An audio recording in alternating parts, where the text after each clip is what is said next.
They called her into the boardroom like it was any other meeting. No subject line, no explanation, just executive briefing, 9 a.m., attendance required. Talia Monroe, the woman who had spent 8 years building the digital heart of Omnivault Systems, walked in expecting a review, maybe even a briefing on her latest update. Instead, she found 11 chairs filled with people who wouldn't meet her eyes, and one man standing like he owned the room, Vincent Mercer. He didn't waste a second. No greeting, no smile, just 4 words delivered like a gunshot. Your role is terminated. The silence after was louder than any scream. No discussion, no due process, no chance to respond. And Vincent? He didn't blink. He adjusted his cufflink and added almost casually, "Your absence from the strategy dinner was noted. It showed a lack of commitment." Commitment? Talia hadn't missed a single deployment in 5 years. She had written the code that saved their infrastructure during a cyber attack the board barely even knew happened, and now she was being erased. For skipping a party? Her ID badge sat cold in her palm, her access already revoked. The same hands that built the company's firewall were now shaking not from fear, but from betrayal. They didn't fire her because she failed. They fired her because she wasn't part of their inner circle. Before I go on, let me ask you this. Where in the world are you watching from today? And have you ever been punished, not for what you did, but for what you refused to play along with? Leave a comment if this hit close. Your voice might be the reminder someone else needs to keep going. Talia Monroe stepped out of the boardroom like someone emerging from a blast. Not rushed, not panicked, just hollow. Her heels clicked softly against the tile, but in her ears, it was all static. 8 years. 8 years of firewalls patches, crisis calls at 2 a.m., canceled holidays, birthdays missed, all dissolved in a meeting that lasted less than the time it took to brew coffee. She didn't cry. Talia had trained herself too well for that. In tech, emotions were seen as bugs, not features. She'd learned to keep everything running, systems, teams, herself, even when it hurt. Even when her mother's voice on the phone trembled with illness, and she had to say, "Just one more push, Mom, then I'll come by." But there was no more push now. No desk, no badge, no title. She passed by the server room, the one she used to practically live in, and saw a younger engineer struggling with a tangled wire. The same wire Talia had designed a workaround for last year, but she didn't stop. What would be the point? In the elevator, she stood beside a junior exec who had once asked her to mentor his niece. Today, he didn't even nod. His eyes were locked on his phone, thumbs moving like he couldn't get away from her fast enough. Silence had weight in corporate buildings, and now it wrapped around her like a closing door. But behind that silence, something stirred, a flicker. Not rage, not yet. Just the whisper of a question she hadn't allowed herself to ask until now. What if they had just made the worst mistake of their lives? She stepped into the lobby sunlight, pouring through the glass facade, and for the first time in hours, she exhaled. And that's when her phone buzzed. Unknown number, 5 words. "Leave now. Clark Street Diner." She stared at the screen, heart stuttering. Then she saw the initials below the message, RH, and everything changed. Back at her desk, Talia moved like muscle memory was the only thing holding her together. She didn't think, not yet. Thinking would break the surface. Her monitor was still on, glowing faintly like it hadn't yet heard the news. A blue cursor blinked patiently in the corner of the screen, waiting for input that would never come. She reached for the mouse out of habit and clicked. Nothing. A white overlay appeared. Access denied. No warning, no countdown. Just one flat sentence. Years of admin-level clearance gone in a breath. Her fingers hovered over the keyboard, as if somehow she could will the system to recognize her. But the firewall she had designed herself was now locked against her. She glanced around. The office hummed with its usual artificial calm, fingers typing, phones buzzing, coffee machines sputtering in the corner. But no one looked up. The same people who once begged her to troubleshoot million-dollar outages now wouldn't meet her eyes.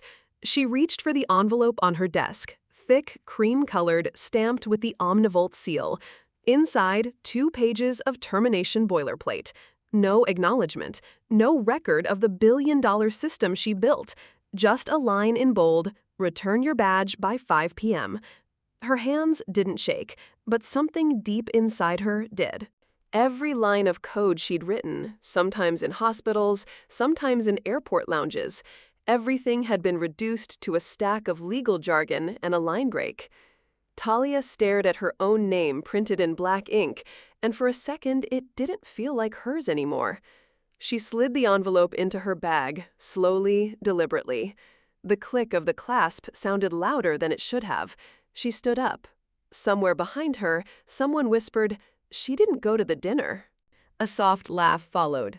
Talia didn't turn around. She took one last look at the place she had given her 20s.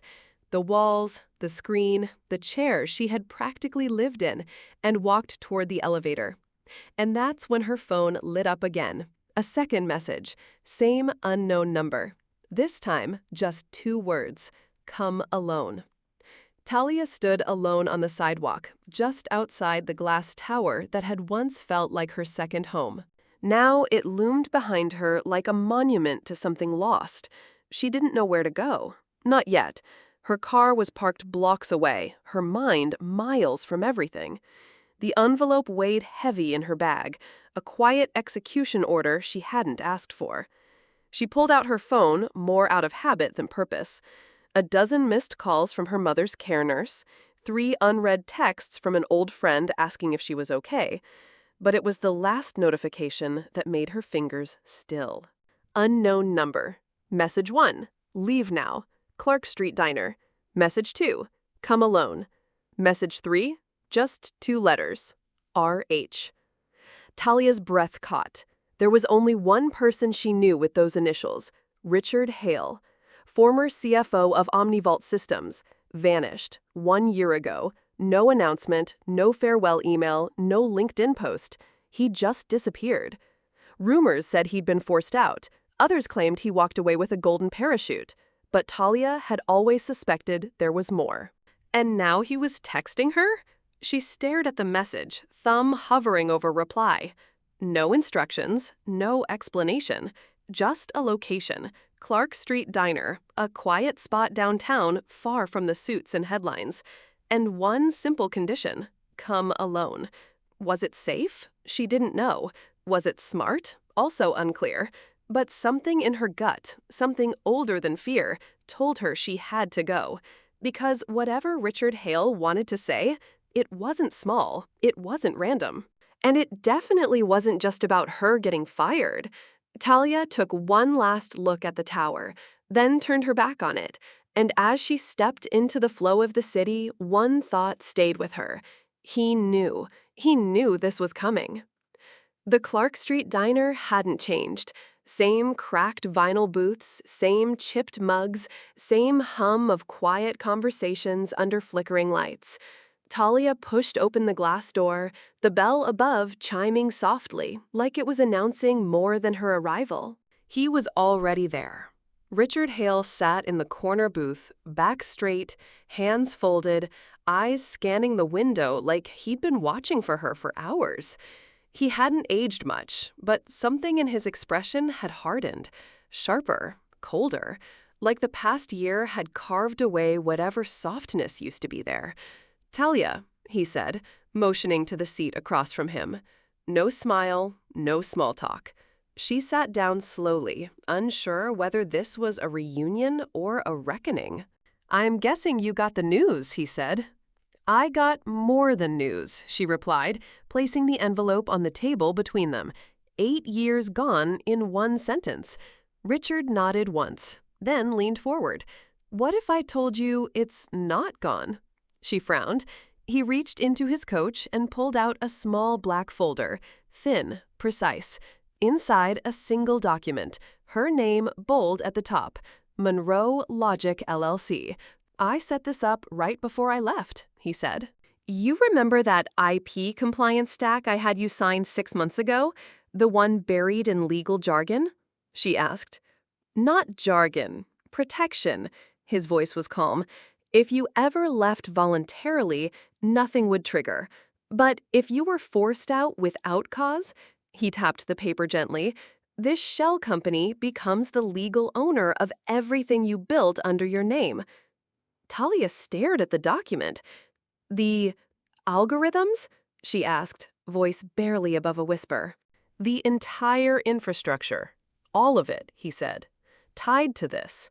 And this," he reached into his pocket again, "is the key. A silver USB drive. Simple, unassuming. But in that moment, it looked heavier than the entire building she'd just walked away from." He slid it across the table. "Take it," he said quietly, "because as of this morning, Omnivolt doesn't own your work anymore." Talia didn't speak.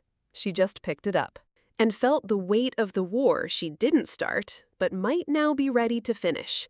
The USB drive felt cold in her palm, solid, weighty, like it knew what it carried. Talia sat alone in the corner of the diner, Richard having left without another word. No goodbyes, no instructions, just, "You'll know what to do." And she did. An hour later, she was seated in a quiet co-working space she used to rent back in the early days, before titles, before teams, before boardrooms. Just her and code. The terminal glowed in front of her. Her hands hovered over the keyboard. This wasn't revenge, not yet. This was about reclaiming something that was hers long before Omnivolt ever claimed ownership. Her work, her vision, her name. She inserted the drive. A small beep, then silence. Two-factor authentication, fingerprint scan, facial ID, a secure connection to a private server Richard had set up months ago. And there it was, her system, her algorithm. The framework that powered everything from Omnivolt's encryption engines to their biometric firewalls. One signature was all it took. She exhaled slowly and clicked. Just like that, the entire infrastructure began to shift. Piece by piece, line by line, migrating from Omnivolt's locked-down environment into the digital vault of Monroe Logic LLC.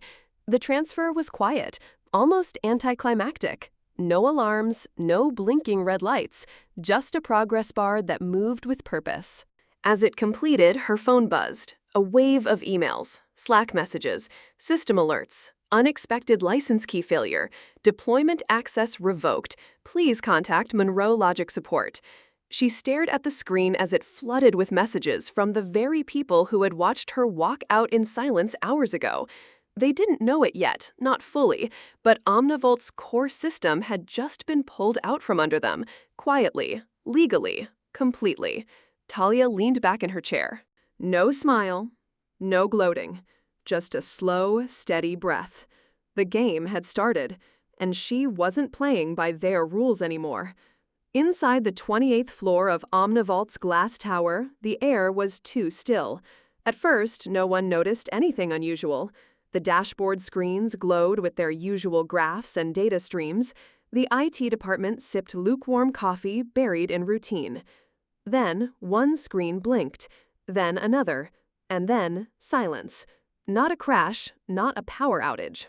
Just a quiet stall, like someone had hit pause on the entire infrastructure. Darren, the lead systems engineer, frowned at the monitor. He clicked. Nothing. He refreshed. Still nothing. "Hey," he called across the room, "you guys seeing this?" By the time he stood up, half the team had already swiveled toward their screens.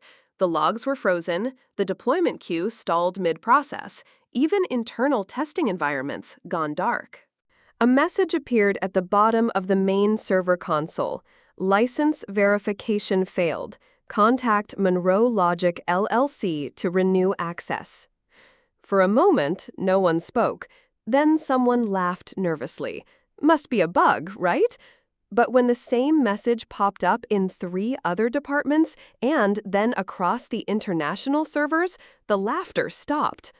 Upstairs in the executive boardroom, the CEO's voice cut like steel through the speakerphone. Why are we getting calls from clients about frozen updates? Why are deployment licenses failing? Vincent Mercer stood by the window, jaw clenched, phone in hand. "We're checking into it," he said, too quickly. "Probably just a sync issue." But his hands were already scrolling frantically through internal memos. Then he saw it. A thread from legal. Subject line, IP clause confirmation, Monroe Logic Holding. He didn't finish reading. Instead, he turned to the IT director, pale and sweating. "Get me a status report, now." "Sir," the man stammered, "our access is locked. We're completely out." Vincent's voice dropped to a whisper. She couldn't have, but even he didn't believe that. Across the city, in a quiet room with a single laptop and a cup of cooling coffee, Talia watched the chaos ripple outward, calm, focused, unseen. And her inbox, it had just received a message too, from Helix Dynamics. Subject: interested in a conversation. By midday, the tension inside Omnivault's top floor could have cracked concrete. The emergency legal team had filled the boardroom, sleeves rolled, eyes bloodshot, stacks of papers, open like shields against panic. Someone had printed a hard copy of the license failure notice and pinned it to the whiteboard, as if staring at it long enough would change the outcome. Vincent Mercer stood near the head of the table, arms crossed too tightly, pacing every few seconds. His confidence from the morning had faded into something more erratic. Less leader, more liability. "We just need to refile," he said, voice sharp. "If the IP isn't fully assigned to her yet, we still have a window." The general counsel shook her head slow and steady, like she'd been bracing for this all day. "Already checked," she said. "The patent was filed 2 weeks ago. Fully approved. Registered under Monroe Logic LLC. It's airtight." "No." Vincent laughed dry and humorless. "That's not possible. She signed a standard work-for-hire contract. We own it." The lawyer didn't flinch. "She signed a contract," she said, "but not standard. Hale built in a carve-out clause tied to performance benchmarks, and she met every single one." Silence settled like ash. The CEO, who had remained quiet until now, finally leaned forward. "We paid for that system. We funded the development, paid her salary. That intellectual property is ours." "Not anymore," the counsel replied. "You signed the clause yourself. Hale's wording was precise. He knew what he was doing." Vincent's voice cracked. "Then undo it." The lawyer met his eyes. "I can't. Not legally. Not morally. She owns everything." For a moment, no one breathed. And then, just as the weight of it began to sink in, the speakerphone on the table rang. A single tone. No one moved. The junior associate reached forward and hit the button. A calm voice came through the speaker. "Richard Hale." The CEO exhaled. "Thank God. We need—" Richard cut him off. "You don't need me. What you need is to understand the cost of arrogance." Click. The line went dead. And across the city, Talia sat quietly in a sunlit room sipping her coffee as the next notification landed. Subject: term sheet, Helix Dynamics. The meeting was set for 9 a.m. sharp at the Franklin Tower, a neutral location chosen not for diplomacy but for optics. Private boardroom, frosted glass, fresh flowers that smelled too expensive. Talia arrived early. She didn't dress for war. No power suit, no dramatic entrance. Just a navy blouse, steady eyes, and a calm that unnerved the assistant trying to make small talk beside the espresso machine. Across the table, Richard Hale sat with one leg crossed over the other, flipping through pages of a leather folder. He hadn't said much during the ride over. He didn't need to. At 9:02, the elevator chimed. Vincent Mercer walked in first, less polished than usual. His tie was loose, his jaw tight. Behind him, the CEO followed, face drained of color but held in place by what remained of his pride. No one stood to greet them. Talia didn't move. She didn't even blink. "Ms. Monroe," the CEO said, voice clipped. We're here to resolve this. She tilted her head slightly. Resolve or reclaim? Vincent forced a thin smile.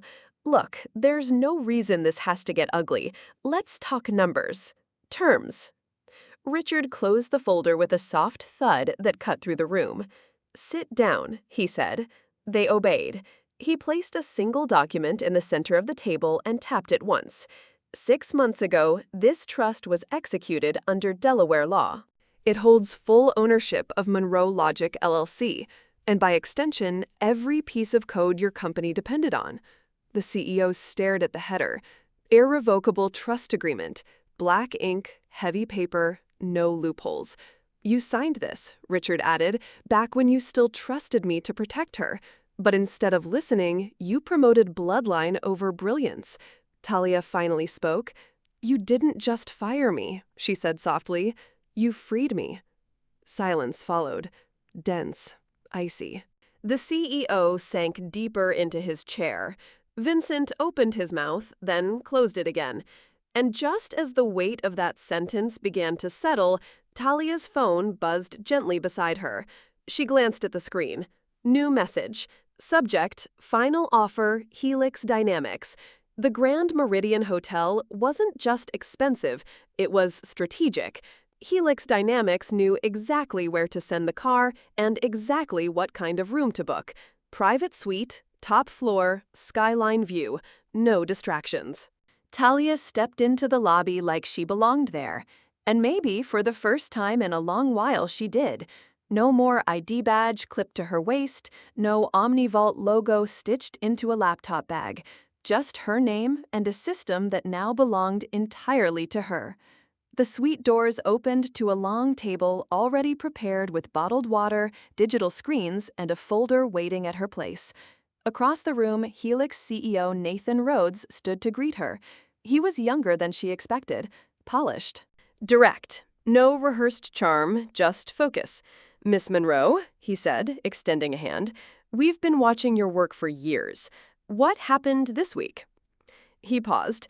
Well, it's their loss. Talia smiled, a small, measured curve of the lips. I'm not here to talk about the past, she said. I'm here to talk about value. Nathan nodded and gestured toward the seat across from him. No wasted time, no pleasantries. The presentation was clean. Licensing agreements, expansion potential. Timeline projections. And then the number. $940 million. An initial offer with scalability across 3 continents and a guaranteed seat on Helix's innovation board. Talia didn't react. Not visibly. She ran her fingers along the edge of the term sheet like it was a piece of code she was reviewing, not the most significant moment of her career. I'll consider it, she said, but I'm not in a rush. The longer this drags out, she looked him in the eye, the more leverage I gain. Nathan leaned back, impressed. Talia stood, collecting the documents, her phone buzzing again as she reached for her bag. New message. From CEO at omnivault.com, subject, license renewal, urgent. She didn't open it, not yet, because some things are sweeter when they wait. The pen didn't feel particularly special. It was just a matte black fountain pen resting beside a contract folder thicker than some novels. But Talia could feel the weight of everything behind it, not just numbers, but years of silence. Of sacrifice, of being overlooked while others took credit. Now the room was quiet, not the kind of tense quiet from boardrooms full of men talking over each other, but a calm, intentional stillness.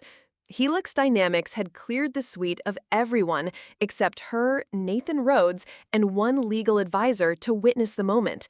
No cameras, no staged photos. Just the woman who had built the very code OmniVault was now begging to rent back, about to sign it away to their fiercest competitor.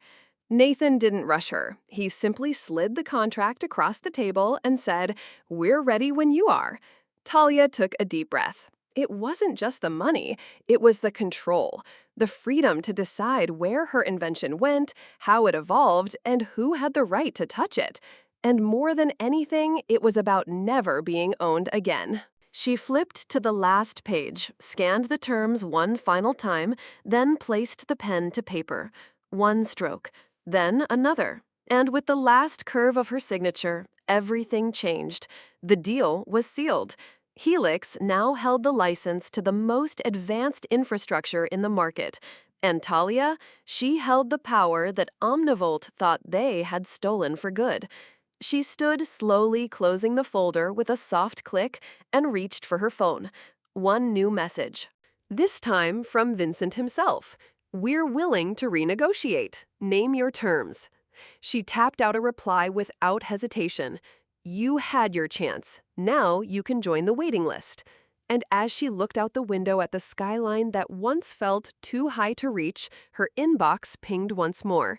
From CNBC editorial team, subject, "Request for interview, the woman who outcoded the corporate empire." Talia Monroe never stepped foot in the Omnivolt building again. She didn't need to. Within weeks, her story had made its way through boardrooms, industry panels, and tech forums. The woman who was fired for skipping a party had signed a $940 million licensing deal days later. The irony didn't need to be explained. Vincent Mercer resigned quietly, citing personal reasons. Insiders said he left before the board could vote. The CEO replaced. The shareholders had questions that apologies couldn't answer. But Talia didn't celebrate with headlines. She didn't post a victory thread on social media. She simply kept building.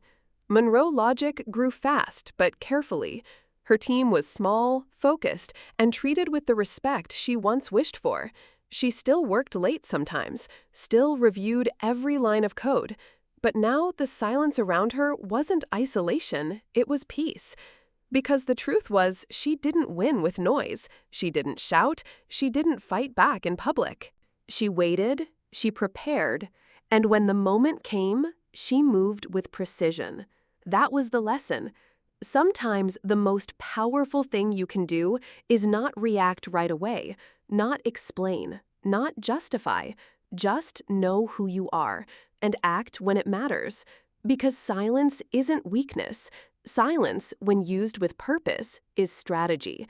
And when you stop needing others to see your value, that's when they finally do. So here's the question. What would you do if you had to choose between staying quiet or walking away to build something of your own? Let me know in the comments. Your story might be exactly what someone else needs to hear.